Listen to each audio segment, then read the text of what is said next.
యేసుక్రీస్తులో మీకు అందరికీ వందములు. పిల్లలకి కోపం రేపొద్దని దేవుని వాక్యం తేటగా చెప్తుంది. కాబట్టి ప్రతి ఒక్కరు తెలుసుకోవాల్సింది ఏంటంటే ప్రేమ కావాలి. పిల్లల్ని ప్రేమించాలి. ప్రేమించి ప్రేమతో వాళ్ళని పెంచాలి.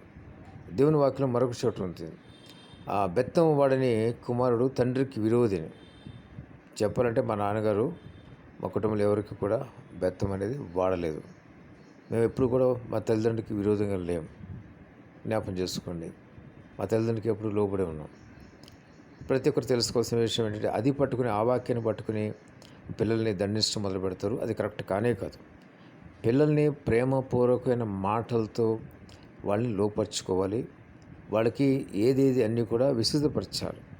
స్కూల్కి వెళితే ఏమవుతుంది, స్కూల్కి వెళ్ళటం వల్ల ఎటువంటి ప్రయోజనం ఉంటుంది, ఆ తర్వాత మరి పెద్ద అయిన తర్వాత ఎక్కువ చదువుకుంటే ఏం ప్రయోజనం ఉంటాయో వాళ్ళందరికీ చక్కగా విడమర్చి చెప్పాలి.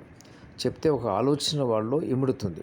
అంతే ప్రతిరోజు కూడా వాళ్ళని తిడుతూ కొడుతూ స్కూల్కి పంపడం అది కరెక్ట్ కానే కాదు. అది మరి చట్టరీత్యా కూడా నేరం. పిల్లల్ని కొట్టకూడదు. ప్రతి ఒక్కరు తెలుసుకోండి. అదే వేరే దేశంలో అయితే పిల్లల్ని కొడితే 10 సంవత్సరాలు జైలు శిక్ష వేస్తారు. కాబట్టి ప్రతి ఒక్కరు తెలుసుకోవాల్సిన విషయం ఏంటంటే పిల్లలకి ఎటువంటి మానసిక క్షోభ కలగకుండా పెంచాలి. అది తల్లిదండ్రుల యొక్క బాధ్యత. అది తల్లిదండ్రుల యొక్క నేర్పరితనం. వాళ్ళకి ఎటువంటి విసుగు లేకుండా మిమ్మల్ని ప్రేమించే విధంగా వాళ్ళని తయారు చేసుకొని, వాళ్ళు ద్వేషిస్తూ తిడుతూ కొడుతూ ఉంటే రేపొద్దున వాళ్ళకి మీ పైన ప్రేమ అనేది ఎంత మాత్రము ఉండదు. మీ పైన ప్రేమ విరిగిపోతుంది. మీరు ఎన్ని ప్రయత్నాలు చేసినా కూడా మీరంటే ఏదో ఒక శత్రువుగా చూస్తారు. కాబట్టి పిల్లల్ని ప్రేమించండి. వయసులో వచ్చిన పిల్లల్ని ప్రేమించండి. చిన్న పిల్లల్ని ప్రేమించండి. పిల్లల అందరినీ కూడా ప్రేమిస్తూ ఉండాలి. వాళ్ళకి చక్కటి మాటలు చెప్పాలి. వాళ్ళకి అర్థం కాకపోతే అర్థమయ్యే విధంగా చక్కటి మాటలతో వాళ్ళని ముందుకు నడిపించాలి. ఒకవేళ మీకు మాటలు చెప్పడం చేత కాకపోతే కౌన్సిలింగ్ సెంటర్స్ ఉంటాయి. కౌన్సిలింగ్ సెంటర్కి తీసుకువెళ్తే వాళ్ళకి చక్కటి మాటలతో వాళ్ళని సరైన దారిలో పెడతారు.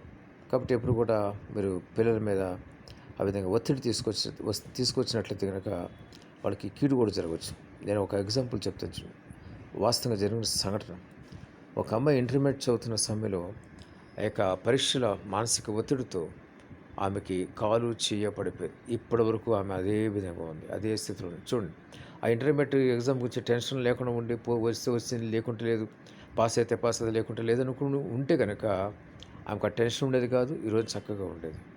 కాబట్టి అనేక అనర్థకాలు వస్తాయి. ప్రతి ఒక్కరు జ్ఞాపకం చేసుకోండి. దేవుని చిత్రం ముందుకు సాగండి, ప్రార్థన చేయండి. దేవుడి మాట దీవించి ఆశ్రయించిన కాక. ఆమేన్.